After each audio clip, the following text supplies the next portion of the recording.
One thing about the Southeast Gassers Association is its unique ability to draw in some of the most unique race cars from around this country. Case in particular is the Chicken Pickers.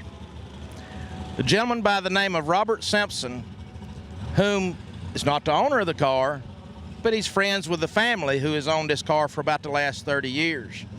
Now, this car was last competed in 1974. Some of the earliest stickers that we found on this car was 1963. This car competed in the D-Gas category, as I understand, and Roberts, the family that owns this car, as I said, friends with Roberts, and basically told him, hey, this Southeast Gasser deal is pretty cool. How about you just go race it and have some fun? Robert, you know, this is a really unique piece of drag racing history, and from all points that I can tell, this car is still so original to what it was, at least in the late 60s to not the early 70s. And tell me again, if you would, just the family that owns this, who are they? Ray Herring Jr. Out of Opelika and Dothan, Alabama. His father actually bought the car from the original man that built it, Chief, as they called him, Herring. And Ray inherited it, and then Ray's basically told me, he said, there's the car, there's the trailer, get her out and have some fun.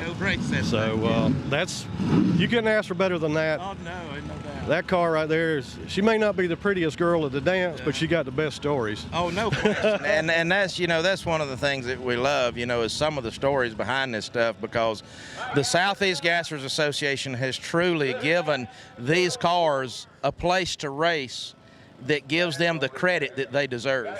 You know, we're not out here bracket racing them. We're not out here running against Rice Rockets or nothing like that.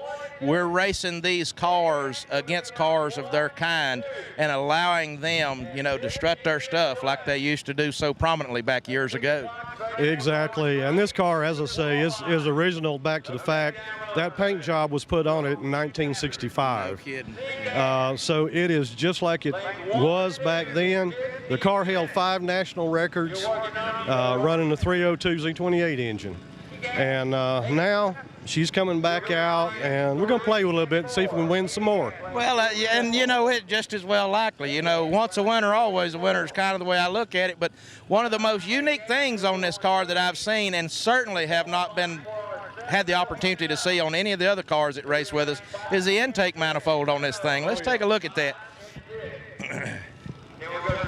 Now, you were saying that the base part of this intake manifold would have been from like a 60, 61 Corvette fuel injection engine. Correct. And then Kinsler fuel injection, this being one of their first pieces back in the early 60s, that they actually adapted their fuel delivery systems and whatnot to the original manifold base.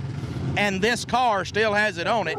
And as proof, we have actually right here this serial plate from Kinsler fuel injection down in here that was added to the General Motors intake base, and like I said, in the late 60s when Kinsler first started doing these fuel injection systems.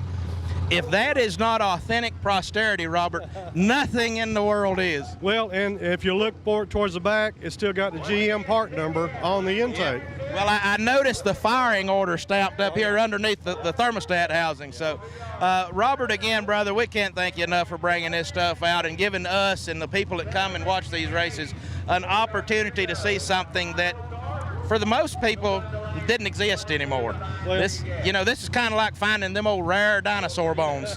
And that's what it is. It's just a rare old dinosaur. Again, Robert, thank you much for bringing it out. It's a pleasure to have you. Yes, sir. I appreciate it. Have a good